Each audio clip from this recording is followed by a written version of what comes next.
तो हाँ जी मेरे प्यारे में कैसे हो आप सभी लोग। तो स्वागत है आप सबका आपके अपने इस पसंदीदार चैनल जेके तिवारी गुरुकुल की इस धमाकेदार और बेहतरीन क्लास में। तो आज भाई हम आप लोगों को जो ये आपका मैथ सब्जेक्ट का पिछले वर्ष पूछे गए वेरी इंपॉर्टेंट एमसीक्यूज है इनको करवाने वाले हैं। सो भाई क्लास आप लोगों के लिए बहुत इंपॉर्टेंट है, क्योंकि आप ये समझ लो कि पूरी बुक के सारे एमसीक्यूज को हम बताएंगे जो कि इस वर्ष आने का चांस है। सो आप सभी लोग अगर बेहतरीन मार्क्स अपना बोर्ड एग्जाम में बनाना चाहते हो तो प्लीज छोड़कर मत जाइएगा इस सेशन को। आया समझ में। और मैं आप लोगों को बता देना चाहता हूं एक बात कि अगर आपको पता नहीं है तो आप ये जान लो कि हमारे चैनल पर शाम को डेली मैथ्स और साइंस की क्लासें आती रहती हैं। तो अगर आपको भी डर लगता है और आपने अभी अपनी अच्छी खासी स्टडी नहीं की है तो परेशान होने की आवश्यकता नहीं है। जो ये हमारा चैनल है ये आप लोगों को बेहतरीन स्टडी देने के लिए ही बनाया गया है, और इसमें जो महायुद्ध नाम की सीरीज चल रही है वो एक ऐसी सीरीज है जिसमें आप कम समय में पढ़ के बेहतर से बेहतर मार्क्स ला सकते हो। तो अगर अभी तक आपने स्टडी नहीं किया तो डरने की कोई बात नहीं, आप अगर हमसे जुड़ जाओ हम आपके पूरे के पूरे परसेंटेज की गारंटी लेते हैं। अगर आप हमारे ऊपर भरोसा करते हो ना, भरोसा सबसे पहले बहुत इंपॉर्टेंट है, आप हमारे ऊपर भरोसा करो, हम गारंटी देते हैं आपका बेहतरीन मार्क्स बनाने का। ओके,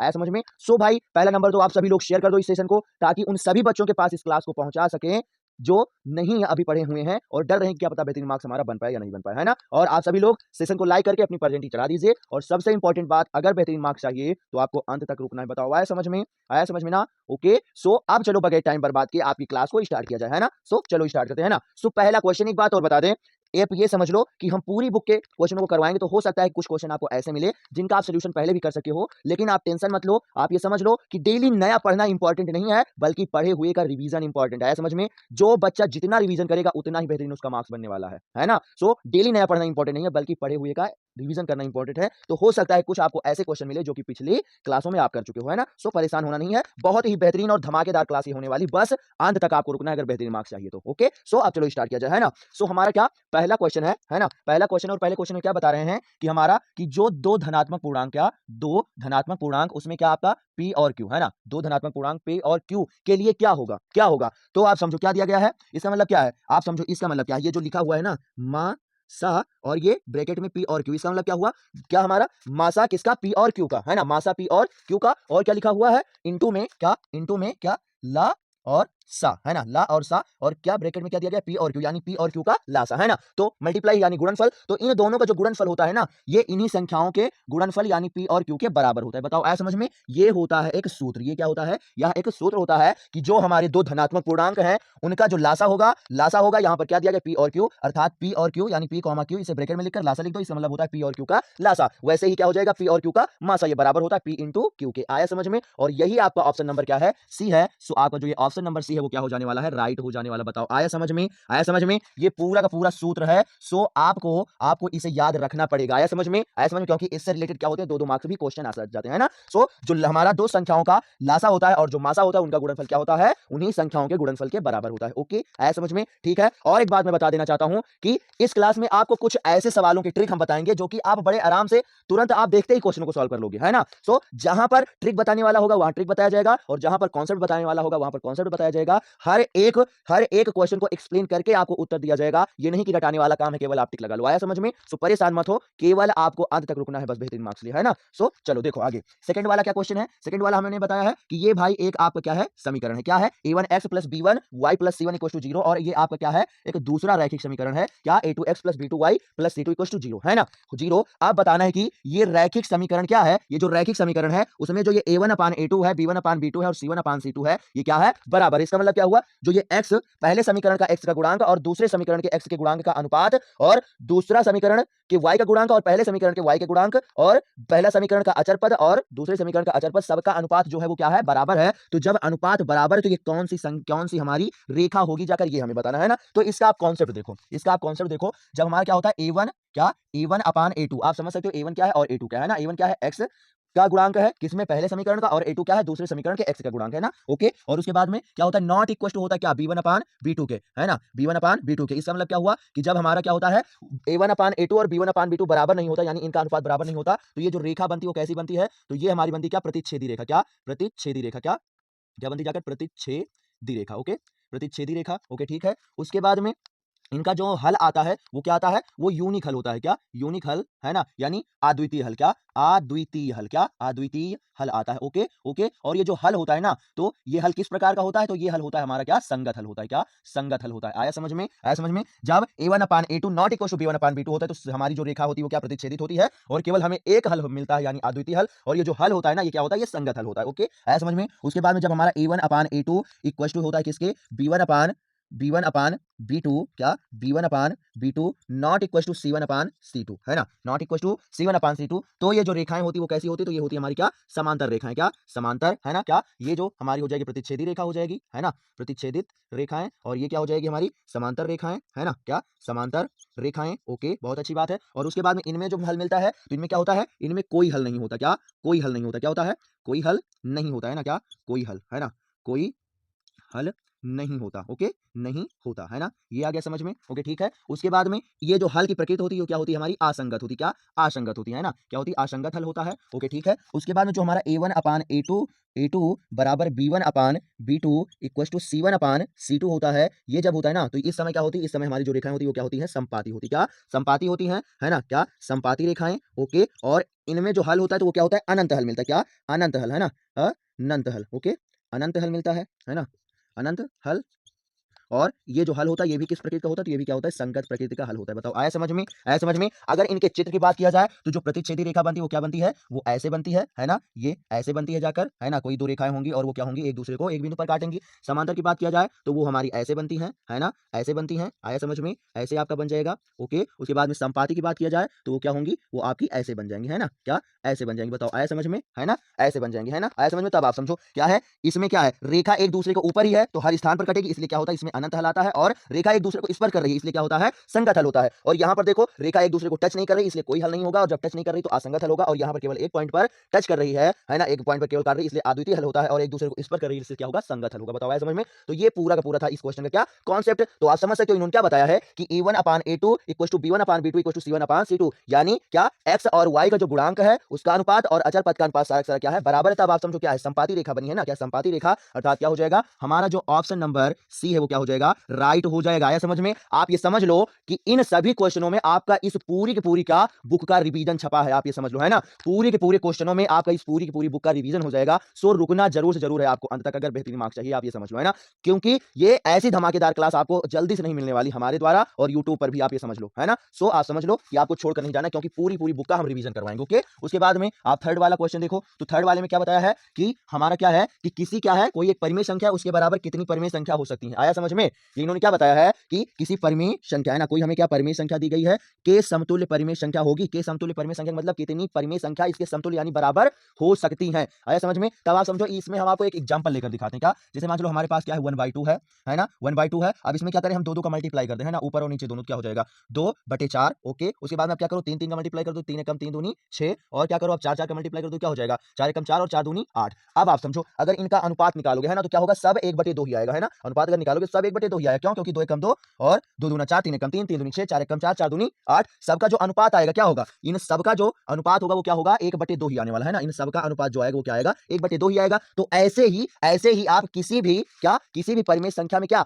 अनंत अनंत संख्या का अंश और हर में मल्टीप्लाई करके, कोई भी परिमेय संख्या आपके पास हो, उस परिमेय संख्या में अंश और हर में अनंत संख्या का मल्टीप्लाई करके उस संख्या के आप समतुल्य बना सकते हो। आया समझ में? यानी कि कोई भी परिमेय संख्या हो उसके जो समतुल्य होती है वो परिमेय संख्या कितनी होती है, तो अनंत होती है जाकर। आया समझ में? आया समझ में? तो कितना हो जाएगा, अनंत हो जाने वाला ऑप्शन नंबर क्या हो जाएगा आपका, डी हो जाएगा। बताओ, आया समझ में? आया समझ में? क्या हमने बताया कि आप कोई भी परिमेय संख्या हो, आप कोई भी परिमेय संख्या हो, अंश और हर में अनंत परिमेय संख्या का आप मल्टीप्लाई करके उसका अनुपात उसी संख्या के क्या, समतुल्य कर सकते हो। आया समझ में? क्यों? क्योंकि क्या कर रहे हो आप, अंश और हर में दोनों मल्टीप्लाई कर रहे हो ना, तो क्या होगा, अंश और हर से एक दूसरे को काट कर फिर से अनुपात वही मिल जाने वाला, सिंपल सी बात। ओके, आया समझ में? आया समझ में? नहीं तो आप ऐसा समझ सकते हो, मान चलो 1/2 है, हमने क्या किया, ऊपर भी 100 से मल्टीप्लाई किया और नीचे भी 100 से मल्टीप्लाई किया, 100 से 100 क्या हो जाएगा, कट जाएगा, फिर से ये 1/2 ही मिला जाकर ना। ऐसे ही अनंत संख्या का मल्टीप्लाई करो, अनंत संख्या का मल्टीप्लाई करो, और तब भी तुम्हारा 1/2 ही अनुपात आने वाला है। आया समझ में? अर्थात अनंत संख्या बनने वाली है। आ गया कॉन्सेप्ट समझ में? ओके, बहुत अच्छी बात है। उसके बाद में चौथा वाला देखो, चौथे वाले में इन्होंने क्या बताया है, तो चौथे वाले में इन्होंने बताया है कि हमारी क्या है, किसी संख्या का, है ना, कोई संख्या है, कोई संख्या है का 1/3 भाग कितना है, 21 है ना। क्या? कोई एक संख्या है उसका क्या 1/3 भाग क्या है, 21 है। तो संख्या होगी, क्या संख्या होगी, ये हमें निकालना है ना। तो देखो कैसे निकलेगी, इन्होंने क्या कहा है, संख्या का 1/3 भाग, है ना। तो हम क्या करते हैं, उस संख्या जो है मान चलो एक्स मान लेते हैं ना कि वो एक्स संख्या है ना, तो संख्या का 1/3 भाग यानी क्या हो जाएगा, हमारा क्या हो जाएगा x का एक तिहाई। एक तिहाई का मतलब क्या होता है? एक तिहाई का मतलब क्या होता है? एक का तीसरा भाग। क्या? एक का तीसरा भाग। एक तिहाई का मतलब क्या होता है? एक का तीसरा भाग कैसे मिलेगा? जब आप एक को क्या करोगे? 3 से भाग दोगे, है ना? सिंपल सी बात है।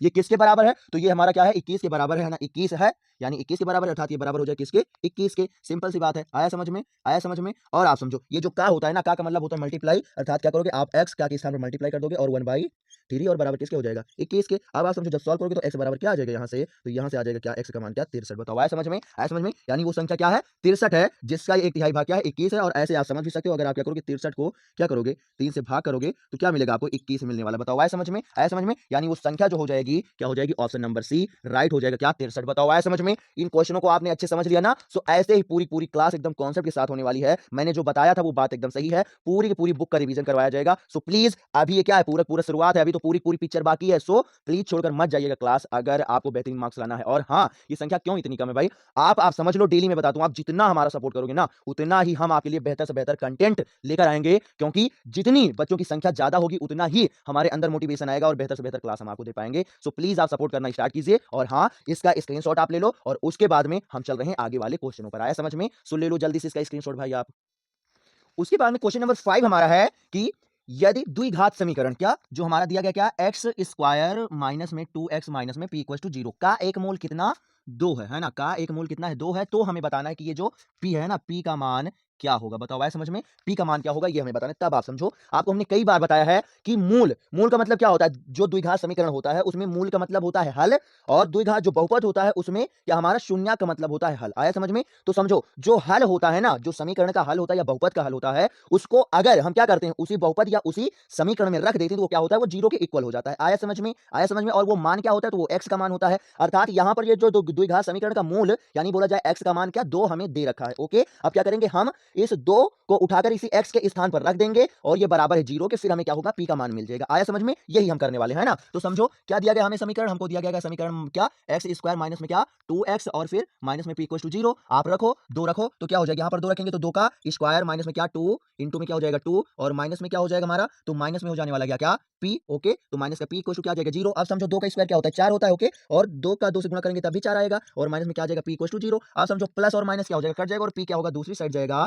तो क्या हो जाएगा? ये पॉजिटिव हो जाएगा, यानी p का मान जो आ जाएगा वो क्या आ जाएगा? हमारा 0 आ जाएगा। आया समझ में? ऐसे आप सॉल्व करोगे। अगर इस कॉन्सेप्ट से रिलेटेड कोई भी क्वेश्चन हो, चाहे वो द्विघात समीकरण का बात किया जाए या हमारा बहुपद का बात किया जाए, बस केवल अंतर होगा कि द्विघात समीकरण की बात करेंगे तो क्या होगा? यहाँ पर मूल आएगा, और अगर द्विघात बहुपद की बात करेंगे तो यहाँ पर शून्य का आएगा, लेकिन वो होता है x का ही मान। तो क्या होगा कि अगर कोई चीज हमारा मिसप्रिंट हो और पूछ लें कि मतलब क्या हो, कोई एबीसीडी का अंक दे दें और पूछ लें इसका मान क्या होगा, तो आपको कुछ नहीं करना है, केवल x का मान उठाकर हमारा उसी समीकरण में रख देना है। क्यों? क्योंकि ये मूल के लिए बात किया जाए तो हमारा समीकरण जो होता है, मतलब समीकरण के लिए बात किया जाए तो मूल का मतलब x का मान, और बहुपद की बात किया जाए तो शून्य का मतलब x का मान। सिंपल सी बात है ना। तो क्या करोगे आप? x का मान रखोगे और आराम से आंसर कर लो, निकाल लोगे। ओके, सो अगर बात किया जाए तो आपका जो ये ऑप्शन नंबर क्या है? ए है, ये क्या हो जाएगा? राइट हो जाएगा। आया समझ में? ओके, बहुत अच्छी बात है। उसके बाद में आप समझो क्या होता है कि इन्होंने बताया है कि भाई क्या है? कोई घटना है, क्या? कोई हमारी घटना है ना? तो घटना क्या है? किसी घटना के घटने की प्रायिकता है ना। कोई एक घटना है, उस वो घटना जो घट रही है ना, तो घटने की प्रायिकता कितना है? तो वो हमारा क्या है? घटना घटने की प्रायिकता क्या है? 0.8 है। ओके, 0.8 है। उसके बाद हमको क्या बताना है? तो घटना क्या? तो घटना ना घटने,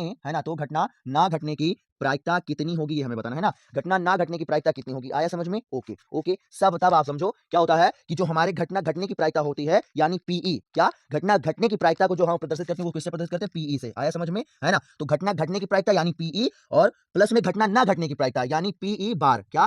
पीई बार। ऊपर क्या होता है? डंडी जो हम मतलब बना देते हैं ना, उसे क्या बोला जाता है? बार बोला जाता है। आया समझ में? तो घटना घटने की प्रायिकता और प्लस घटना ना घटने की प्रायिकता यानी पीई और प्लस में पीई बार, ये बराबर किसके होता है? तो ये बराबर होता है किसके? 1 के। आया समझ में? क्या हम बताना चाह रहे हैं कि कोई भी घटना घट रही है उसकी प्रायिकता और कोई वही घटना नहीं घट रही है, इन दोनों की प्रायिकता का जो योग आता है वो कितना आता है? 1 आता है। आया समझ में? तब आप समझो, अगर हमें यहां पर क्या करना है, ये पीई क्या है? घटना घटने की प्रायिकता, पीई बार क्या है? घटना ना घटने की प्रायिकता। तो घटना ना घटने की प्रायिकता जो हो जाएगी यानी पीई पीई बार जो आ जाएगा, है ना, पीई बार जो आ जाएगा वो क्या आ जाएगा? वो 1 माइनस घटना घटने की प्रायिकता यानी पीई। आया समझ में? पीई आ जाएगा, और पीई का मान हमको क्या दे ही दिया गया है ना, घटना घटने की प्रायिकता यानी पीई का मान हमको क्या दे दिया कि कितना? 0.8। बताओ आया समझ में? 0.8 दे रखा है, सो यही पे मान रख दो तो क्या हो जाएगा? जाएगा आपका पीई बार इक्वल टू क्या हो जाएगा 1 माइनस क्या हो जाएगा 1.8, तब यहाँ पर क्या आ जाएगा घटना ना घटने की प्रायिकता यानी पीई का मान क्या आ जाएगा 0.2। बताओ आया समझ में, आया समझ में, है ना, आया समझ में। ऐसे ही आप क्या करोगे इसका प्यारा सा सोल्यूशन कर लोगे। ओके आया समझ में ना। सो अगर बात किया जाए तो ऑप्शन नंबर जो ए है वही क्या हो जाएगा, इसमें भी राइट हो जाएगा, इसमें भी राइट हो जाएगा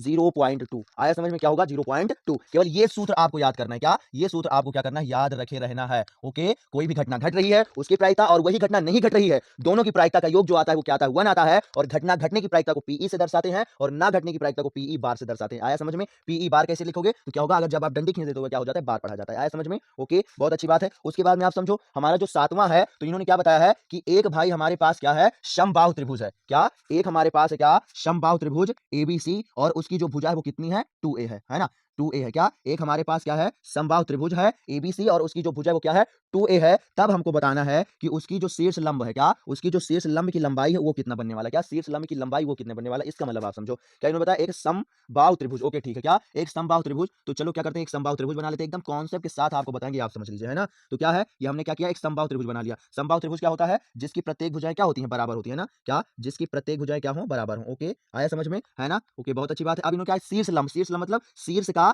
लंब, यानी क्या करो आप यहाँ से क्या करो एक लंब खींच दो, है ना। ये क्या होता है, ये होता है हमारा शीर्ष पॉइंट, ये हमारा शीर्ष पॉइंट होता है और ये भी हमारा शीर्ष पॉइंट होता है ना। तो क्या होगा, क्या शीर्ष लंब यानी शीर्ष से किसी भी भुजा पर डाला गया लंब हमारा क्या कहलाता है, शीर्ष लंब कहलाता है। एकदम सिंपल सी बात है ना। तब आप समझो क्या होगा, यहाँ पर 90 एंगल बनेगा ना, यहाँ पर क्या होगा 90 एंगल बनेगा, है ना। और जितना त्रिभुज ये है वही त्रिभुज ये है, चाहे आप इधर 90 एंगल बनाकर मान निकालो या इधर मान निकालो, नो टेंशन। आया समझ में। इन्होंने क्या बताया, इसकी जो भुजा है वो क्या है 2a है, यानी क्या है ये हमारा 2a है और ये भी हमारा क्या है 2a है। ओके और ये टोटल हमारा क्या है, टोटल क्या है ये भी 2a है ना, क्या टोटल हमारा ये भी 2a है। लेकिन अगर इसमें हम यहाँ से यहाँ की बात करें तो ये क्या हो जाएगा, a हो जाने वाला है ना। सिंपल सी बात आया समझ में। समझो ये यहाँ से यहाँ तक का मान क्या है 2a है, वैसे ही यहाँ से यहाँ तक का जो मान है ये भी क्या है हमारा 2a ही है। वैसे अगर बात किया जाए तो यहाँ से यहाँ तक का जो मान आएगा ये भी क्या आएगा 2a आएगा, बट केवल यहाँ से यहाँ तक का मान करने की बात करें तो ये कितना आ जाएगा हमारा a आ जाने वाला है। आया समझ में। इन्होंने क्या कहा, शीर्ष लंब की लंबाई बताओ, है ना। तब आप समझो ये क्या है, समबाहु त्रिभुज है और समबाहु त्रिभुज में जो अंश कोण होता है वो क्या होता है हमारा, प्रत्येक कोण क्या होता है 90 अंश का होता है, सॉरी 60 अंश का। अर्थात यहाँ पर क्या होगा, यहाँ पर जो एंगल बनने वाला वो कितना बनेगा 60 अंश बनेगा, है ना। आया समझ में, क्या होगा 60 अंश बनेगा, है ना।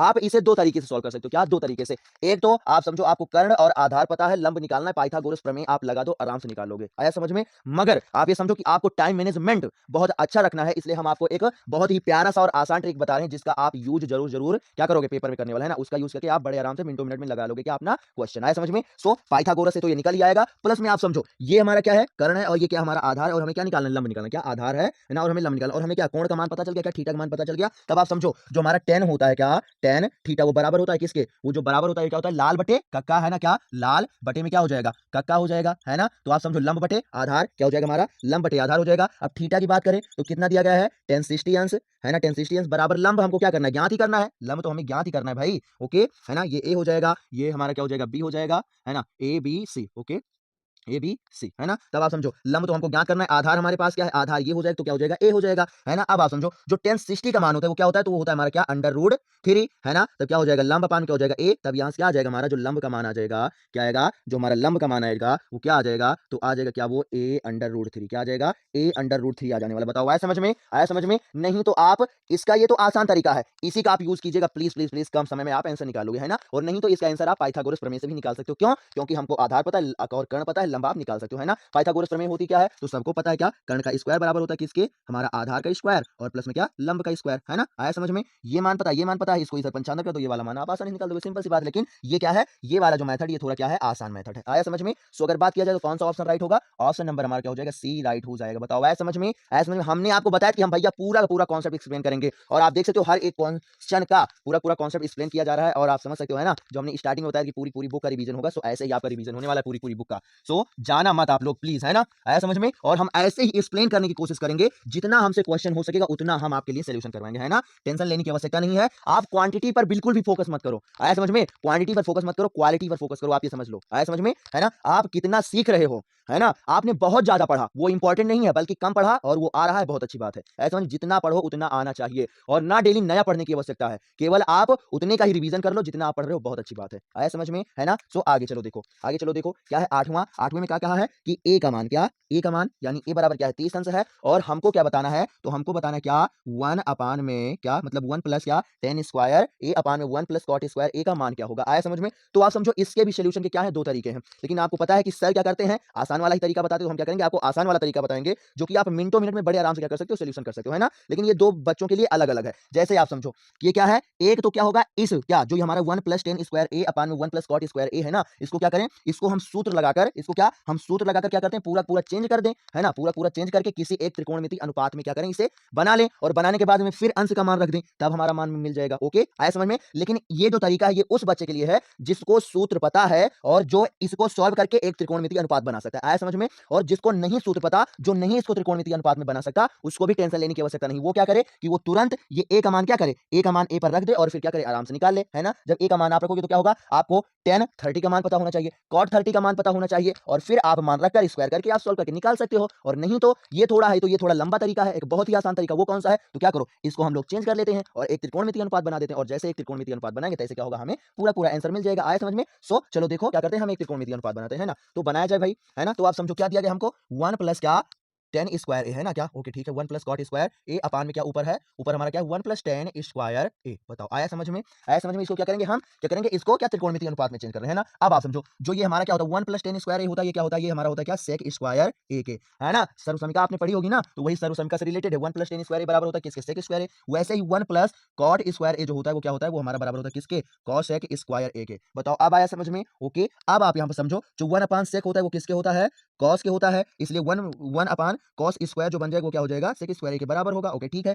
वैसे ही इस cosec स्क्वायर ए को क्या कर सकते हो आप, 1/sin स्क्वायर ए में क्या कर सकते हो, चेंज कर सकते हो। सिंपल सी बात है ना, क्या सिंपल सी बात। ओके ठीक है। उसके बाद में आप समझो क्या होगा, इसे जब आप सॉल्व करोगे ना तो ये कैसे बनने वाला है, इसको जब आप सॉल्व करोगे तो कैसे बनेगा, तो ये बन जाएगा हमारा क्या, cos स्क्वायर ए इंटू में क्या हो जाएगा, sin को आप पलट दो तो क्या हो जाएगा, sin स्क्वायर ए अपान में क्या हो जाएगा 1। बताओ आया समझ में। अब इसका इससे मल्टीप्लाई करो तो क्या बन जाएगा हमारा, sin स्क्वायर ए अपान में क्या हो जाएगा, cos स्क्वायर ए, है ना। अब क्या होगा, ये जो साइन अपान कॉस होता है वो किसके होता है, वो टेन होता है ना, साइन अपान कॉस, तो ये क्या बन जाएगा हमारा tan स्क्वायर ए। बताओ आया समझ में। सो इसको आप पूरा का पूरा क्या सॉल्व करके tan स्क्वायर ए में चेंज कर सकते हो। अब ए बराबर कितना है, 30 है, क्या ए बराबर कितना है, 30 है। सो चलो आप मान रख दो, है ना, क्या ए बराबर कितना है, 30 है, तो क्या हो जाएगा यहाँ पर tan, और ये क्या है, स्क्वायर है ना, ये क्या है, स्क्वायर है ना। आया समझ में। तो क्या होगा tan, क्या हो जाएगा, tan स्क्वायर ए, है ना, tan स्क्वायर ए, ठीक है, ये हो जाएगा। ओके बहुत अच्छी बात है ना। अब आप समझो ये क्या है, ये थीटा का स्क्वायर नहीं है, क्या ये थीटा का स्क्वायर नहीं है, ये क्या है, ये tan थीटा का स्क्वायर है, थीटा के स्क्वायर नहीं। ये नहीं कि आप मान चलो थीटा का मान रख दो 30 उसके बाद में इसका स्क्वायर करो, नहीं, ये क्या है, tan थीटा उसके बाद में स्क्वायर होगा, अर्थात क्या हो जाएगा यहाँ पर हमारा क्या बन जाएगा tan 30 अंश, है ना। और उसके बाद में क्या करेंगे, इसका स्क्वायर करेंगे, सिंपल सी बात है ना, tan 30 उसके बाद में स्क्वायर करेंगे। अब tan 30 का जो मान होता है वो क्या होता है, तो वो होता है हमारा 1/√3, है ना। अब इसका जब स्क्वायर करेंगे तो क्या होगा, ये जो स्क्वायर इससे ये क्या होगा, हमारा रूट कट जाएगा और यहाँ से आ जाएगा क्या, हमारा 1/3 का मान। बताओ आया समझ में। आंसर कितना आएगा,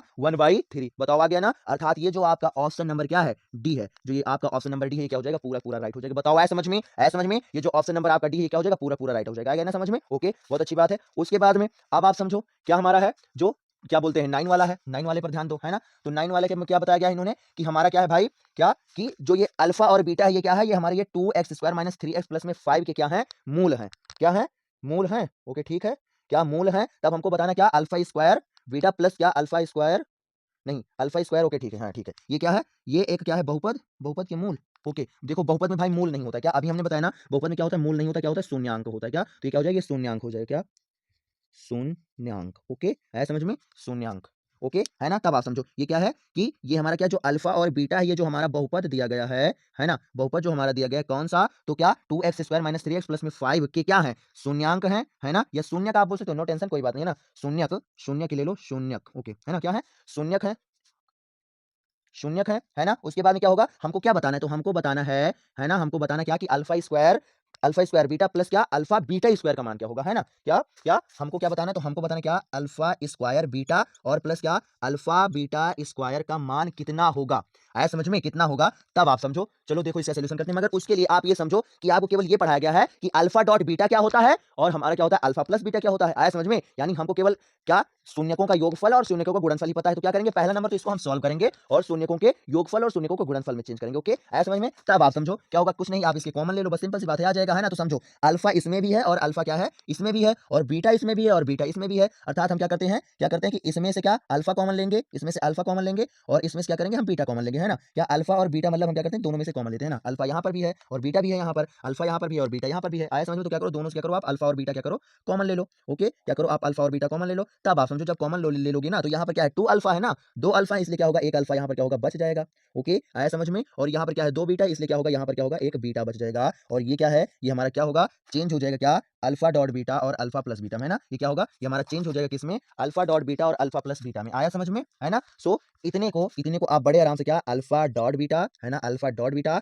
और अल्फा प्लस बीटा लिख सकते हो। बताओ इतना आया समझ में। ओके, अब आप समझो कि यहाँ पर हमको पता होना चाहिए क्या अल्फा अल्फा डॉट बीटा और अल्फा प्लस बीटा, है ना। तो समझो अल्फा डॉट बीटा क्या होता है, तो अल्फा डॉट बीटा जो होता है वो क्या होता है वो सी बाई ए होता है। क्या होता है अल्फा डॉट बीटा, हाँ सी बाई ए। तो क्या होता है अल्फा डॉट बीटा जो होता है वो क्या होता है वो सी बाई ए होता है, यानी क्या अचर पद और अपान में एक्स स्क्वायर गुणांक, सिंपल सी बात है। और जो ये क्या होता है अल्फा प्लस बीटा होता है ये क्या होता है ये तो बी बाई ए होता है, वो भी माइनस का, है ना, माइनस का क्या बी बाई ए, है ना। हाँ ठीक है, क्या होगा वो क्या होता है वो माइनस से क्या होता है बी बाई ए होता है, यानी क्या माइनस में क्या एक्स का गुणांक और उसके बाद में क्या हो जाएगा हमारा एक्स स्क्वायर का गुणांक। ओके, आप चलो देखो मान रखो इसका, है ना, मान रखते हैं। तब आप समझो ये हमको क्या दिया गया समीकरण दिया गया, है ना। समीकरण दिया गया क्या एक्स स्क्वायर माइनस में क्या 3x, है ना, एक्स स्क्वायर माइनस में 3x प्लस क्या हो जाएगा 5, है ना, ये दिया गया है। तब आप समझो जब हम इसकी तुलना इसके जर्नल इक्वेशन से करते हैं ना, जर्नल इक्वेशन क्या होता है तो जो हमारा जर्नल होता है वो क्या होता है ए एक्स स्क्वायर प्लस में क्या बी एक्स प्लस में क्या सी, है ना। इससे जब करते हैं तो समझो ए बराबर हमको क्या मिल जाएगा, तो ए बराबर क्या मिल जाने वाला है 2 मिल जाने वाला है। ओके, आया समझ में। उसके बाद में बी की बात करें तो बी बराबर हमारा क्या हो जाएगा, तो बी बराबर क्या आ जाएगा माइनस का क्या आ जाएगा 3 आ जाएगा, है ना, सिंपल सी बात है। उसके बाद में सी की बराबर बात करें तो सी बराबर क्या हो जाएगा,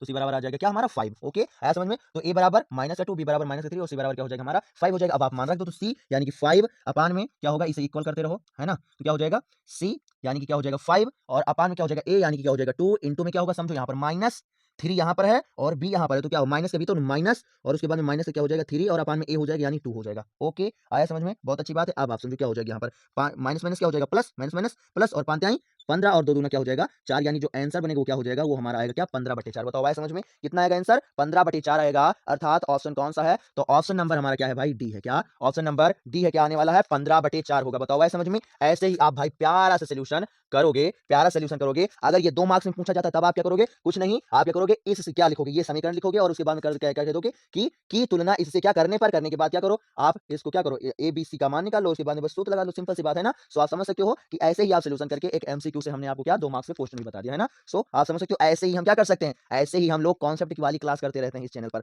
सो भाई फिर से बता रहा हूं, अगर तुमको मार्क्स बनाना है ना प्यारा सा तो आप हमसे जुड़ो, हमारे ऊपर भरोसा करो। सबसे पहली बात तो भाई इंपॉर्टेंट है भरोसा करना। जब तक आप भरोसा नहीं करोगे तब तक हम चाहे जितना प्यारा तुमको पढ़ाएं आपको नहीं समझ में आने वाला। जैसे आप भरोसा करना स्टार्ट करोगे तैसे ही क्या होगा कि तुरंत आपको समझ में आने लगेगा और तुरंत ही आपका बेहतर मार्क्स बन जाएगा हमारे द्वारा। आया समझ में। सो हमको अपने ऊपर विश्वास है, आप हमारे उस साथ जुड़ो, हम आपको बेहतरीन से बेहतरीन कंटेंट देने वाले हैं। क्योंकि आप समझ सकते हो हमारे अलावा और एक दो टीचर और भी हैं, और बाकी जो होते हैं ना वो सारे सारे टीचर अन्य जो होते हैं वो केवल टिक ही लगवाते हैं ना। लेकिन आपको ऐसी क्लास करनी चाहिए जिसमें आपको कॉन्सेप्ट सिखाया जाए, क्योंकि अगर आप कॉन्सेप्ट सीखोगे ना क्वेश्चन से रिलेटेड तो आप उसी कॉन्सेप्ट से रिलेटेड अन्य क्वेश्चन भी कर सकते हो, है ना। कुछ भी यहाँ पर पूछ लिया जाए आप बड़े आराम से तुलना करके उसे क्या अल्फा डॉट बीटा और अल्फा प्लस बीटा में चेंज करके निकाल सकते हो, सिंपल सी बात है। आए समझ में। तो आप कॉन्सेप्ट वाली क्लास करा करो, रटने वाली क्लास ना करो। अगर आप रटोगे तो आप समझ लो केवल उतना ही क्वेश्चन कर पाओगे जितना टीचर ने सॉल्व कराया होगा, और उसे भी कुछ दिन के बाद क्या करोगे भूल जाओगे। लेकिन अगर आप समझोगे तो आप इतनी जल्दी से भूलोगे भी नहीं, और बल्कि अगर रिवीजन करते रहोगे तो कभी भी नहीं भूलोगे, और क्या करोगे कि उसी कॉन्सेप्ट से रिलेटेड अन्य क्वेश्चन भी सॉल्व कर सकते हो। आया समझ में, है ना। सो आप भाई मैथ और साइंस की बेहतरीन क्लास हमसे करते रहिए, और आप हमारे चैनल से जुड़िए, हम फिर से बता रहे हैं बेहतरीन मार्क्स आपको दिलाएंगे, है ना। सो अब ये बात यहीं पर रुकते हैं और क्या करते हैं हम आगे वाले क्वेश्चनों पर चलते हैं ना। सो 10वें क्वेश्चन की बात कि भाई क्या की गई है, उन्होंने कहा कि भाई एक क्या है हमारे पास पांसा है, क्या है पांसा है। ओके, पांसा है, तो इस पांसा को जब हम उछालेंगे तो क्या होगा अभाज्य संख्या, है ना। क्या पांसा को हम उछाल रहे हैं, क्या पांसा को उछालने पर क्या अभाज्य संख्या आने की प्रायिकता बतानी, क्या पांसे को उछालने पर क्या अभाज्य संख्या को आने पे प्रायिकता बतानी, है ना, क्या होगी। ओके, आया समझ में। तब आप समझो सबसे पहले तो हम आपको क्या कर रहे हैं ट्रिक बता रहे हैं ना, क्या सबसे पहले तो हम क्या कर रहे हैं आपको एक ट्रिक बता रहे हैं ना। तो आप समझो क्या होगा अगर आपसे बात किया जाए क्या पांसे को उछालने की, है ना, तो क्या होगा पासे पासे को क्या उछालने, है ना, पासे को क्या उछालने उछालने पर है ना, पांसे को उछालने पर अगर आपसे पूछ लिया जाए किसकी क्या सम संख्या, क्या सम संख्या, क्या सम सम संख्या, है ना, सम संख्या। उसके बाद में आपसे पूछ लिया जाए क्या विषम संख्या, है ना, क्या विषम संख्या, सम संख्या पूछ लिया जाए या क्या पूछ लिया जाए विषम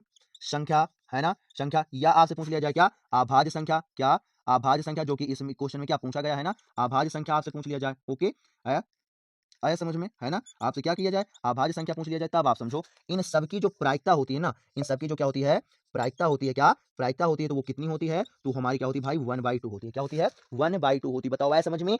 आपको अगर बोला जाए हम भाई पांसा उछाल रहे हैं ना, पांसा उछालने की बात की जाए तब की बात कर रहे हैं ना, तो अगर आपसे कह दिया जाए कि हम पांसा उछाल रहे हैं और आप बताओ सम संख्या आने की प्रायिकता क्या होगी, या विषम संख्या आने की प्रायिकता होगी क्या होगी, या अभाज्य संख्या आने की प्रायिकता क्या होगी, तो सिंपल सी बात अगर एमसीक्यू में दिया जाता है तो क्या कर सकते हो आप, सिंपल से केवल 1/2 होता है जाकर आप क्या कर सकते हो 1/टिक कर सकते हो। सो अगर इस प्रकार से बात किया जाए तो आपका क्या होगा, ऑप्शन नंबर कितना हो जाएगा, ऑप्शन नंबर आपका क्या हो जाएगा, ए हो जाएगा 1/2। मगर आप समझो अगर इसी की बात किया जाए, अगर ये 2 मार्क्स में आ जाता है तब आप कैसे सॉल्व करोगे, है ना, क्या करोगे आप, क्या करोगे 2 मार्क्स में अगर आ जाए तो आप कैसे सॉल्व करोगे, है ना, तब आप समझो टोटल क्या, टोटल कुल घटना कितनी है ना, कुल घटना घटने की संभावना कितना है ना, क्या होगा कुल घटना घटने की संभावना, क्या कुल, देखो कैसे सॉल्व करोगे ना, तो कुल घटना घटने की संभावना है ना, क्या घटना घटने घटने की क्या संभावना है ना, क्या संभावना, कुल घटना घटने की संभावना कितनी है ना, तो जो कुल घटना घटने की संभावना है वो कितनी है, तो वो हमारी है क्या, आपका 1 भी आ सकता है। कुल घटना घटने की संभावना का मतलब क्या, कितना कितना आ सकता है, तो समझो 1 भी आ सकता है, 2 भी आ सकता है, 3 भी आ सकता है,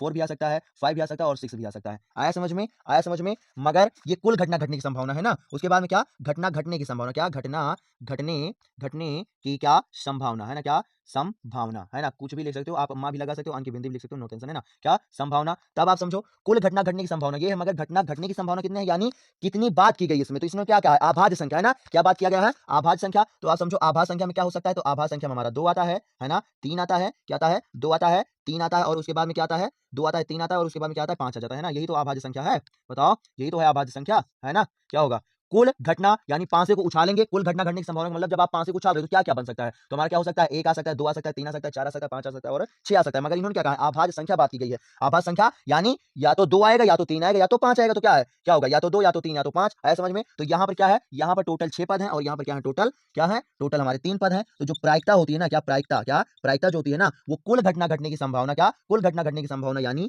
6 है ना, ओके। क्या जो प्रायिकता होती है ना, जो प्रायिकता होती है वो हमारी क्या होती है, क्या घटना घटने की संभावना यानी क्या 3 और कुल घटना घटने की संभावना यानी 6 क्या होती है, उसके अनुपात के बराबर होती है। अर्थात अगर यहाँ से हम काटेंगे तो क्या मिल जाएगा हमको, क्या मिल जाएगा हमको 1/2 मिल जाने वाला। बताओ आया समझ में, क्या मिल जाएगा 1/2 मिल जाएगा। तो यहाँ पर आभाज्य बात क्या था, तब भी 1/2 है, और उसके बाद में अगर सम की बात करेंगे तब आप समझो सम में क्या होगा, 2 बनेगा, 4 बनेगा और 6 बनेगा, तब भी क्या होगा आप समझो क्या बनेगा, यहाँ पर टोटल 6 और यहाँ पर क्या होगा 3 आएगा, टोटल 6 आएगा और टोटल क्या आ जाएगा 3 आ जाएगा, तो फिर से 3 5 6 होगा, फिर से हमारा 1/2 ही आएगा। और यहाँ पर अगर विषम की बात करें समझो ये 1 है, फिर क्या है 3 और फिर क्या है 5 है, तो ये भी 3 ही आ रहा है, अर्थात यहाँ पर भी 1/2 ही आएगा। तो एक बात ये ध्यान रखना, अगर 2 मार्क्स में पूछा जाता है तो आप ऐसे सॉल्व करोगे, है ना, अगर 2 मार्क्स में पूछा जाता है तो ऐसे सॉल्व करोगे, और नहीं तो आप केवल ये याद रखिएगा कि अगर पांसे को उछालने पर बात किया जा रहा है तो चाहे सम संख्या की बात करें प्रायिकता, विषम संख्या की प्रायिकता की बात करें या आभाज्य संख्या की प्रायिकता की बात करें, क्या होगा हमारा पूरा का पूरा क्या 1/2 ही बनता है। बताओ आया समझ में, पूरा पूरा कितना बनता है 1/2 ही बनता है ना। सो आप इसका क्या करो स्क्रीनशॉट ले लो, क्या करो इसका स्क्रीनशॉट ले लो, और फिर भाई आज की क्लास हम क्या करेंगे यहीं तक रखेंगे, है ना, आज की क्लास हम यहीं तक रखेंगे, और उसके बाद में जो अन्य आपके बच गए हैं क्वेश्चन, है ना, मतलब जो चैप्टर बच गए हैं उन चैप्टरों के भी क्वेश्चन को हम लाकर अन्य क्लास में सोल्यूशन करवा देंगे। ओके आया समझ में। सो भाई तब तक के लिए बाय बाय स्टूडेंट, चलते हैं और फिर मिलेंगे आपको एक नई क्लास में। लेकिन उससे पहले हम आपको एक बात बता देना चाहते हैं ना कि भाई हम तो आपके साथ जी जान से जुटे हुए हैं, आप ये समझ लो, हम आपके साथ जी जान से जुटे हुए हैं। आप समझ सकते हो, आप देख, अगर आप हमारे चैनल से स्टडी करते हो तो आपको पता होगा कि इस समय क्या लगातार हमारी क्लासें आ रही हैं, एक भी दिन हम नागा नहीं कर रहे हैं, है ना, और जितना हमसे हो सकता है बेहतर से बेहतर आपके लिए कंटेंट रेडी करते हैं। आया समझ में। सो प्लीज आप हमारा क्या करो सपोर्ट भाई करो, आप अगर हमारा सपोर्ट करोगे ना तो हम आपके लिए बेहतर और आपके जूनियर के लिए बेहतर जरूर से जरूर करेंगे। आया समझ में, क्योंकि बगैर सपोर्ट किए भाई कुछ हो नहीं सकता। तो प्लीज आप सपोर्ट करो, है ना, और जितने आपके फ्रेंड्स नहीं आए थे उनके पास इस सेशन को शेयर कर दो, है ना, ताकि वो भी अच्छे से स्टडी करके अपना बेहतरीन मार्क्स आपके अपने बोर्ड एग्जाम में बना सके। ओके आया समझ में। सो ऐसी ही बेहतरीन क्लास हमारे चैनल पर शाम को मैथ और साइंस की आती रहती है। अगर तुम्हें मैथ और साइंस से डर लगता है तो टेंशन न लो, हमारा भरोसा करो, हमारा भरोसा करो, हम आपको बेहतरीन से बेहतरीन मार्क्स दिलाएंगे। ओके आया समझ में। और एक बहुत ही इंपॉर्टेंट आपके पास इंफॉर्मेशन है ना कि हमने क्या एक मैथ्स का और एक मॉडल पेपर, मैथ्स का और एक साइंस का मॉडल पेपर पूरा का पूरा जीरो से लेकर अंत तक पूरा पूरा सॉल्व कराया है। एक एक क्वेश्चन को कैसे आप अपने बोर्ड एग्जाम में लिखोगे ये हमने बताया है, क्योंकि आप ये समझ लो कि आपको आ कितना रहा ये तो इंपॉर्टेंट है ही है, प्लस में आपने अपनी कॉपी कैसे लिखी है ये भी बहुत इंपॉर्टेंट है। तो हर एक क्वेश्चन चाहे वो एमसीक्यू है, लघु उत्तरी हो, अति लघु उत्तरी हो या बहुत दीर्घ उत्तरी हो, टेंशन लेने वाली बात नहीं है। मैथ और साइंस का मॉडल पेपर हमने सॉल्व कराया एकदम जीरो से लेकर एक क्वेश्चन से लेकर लास्ट वाले क्वेश्चन तक पूरा पूरा सोल्यूशन अच्छे से एक्सप्लेन करके, प्लस में आप कॉपी में कैसे लिखोगे ये भी हमने बताया है। तो आप ये समझ लो कि आपको वो क्लास क्लास जरूर से जरूर देखनी चाहिए, क्योंकि वो इतनी इंपॉर्टेंट ना कि अगर आप उस क्लास को पूरे अच्छे से समझ लेते हो ना, तो आपको कॉपी लिखना आ जाएगा और प्लस में बहुत सारा कॉन्सेप्ट भी क्लियर हो जाएगा और बहुत सारे आपके लिए नए नए क्वेश्चन भी तैयार हो जाएंगे। सो जरूर से जरूर आप उस क्लास को देखिएगा अगर आपने नहीं देखा है। आया समझ में? आया समझ में? है ना? और समझो इस साइड आपको क्या एक प्लेलिस्ट दिखाई पड़ रही होगी महायुद्ध के नाम से। अगर आप डर रहे हो और आप अभी ने स्टडी नहीं किया तो टेंशन न लो, इस प्लेलिस्ट की सारी वीडियो को आप देख लो, बड़े आराम से आप क्या करोगे, टेंशन न लो, बहुत अच्छा खासा मार्क्स ले आओगे, है ना? और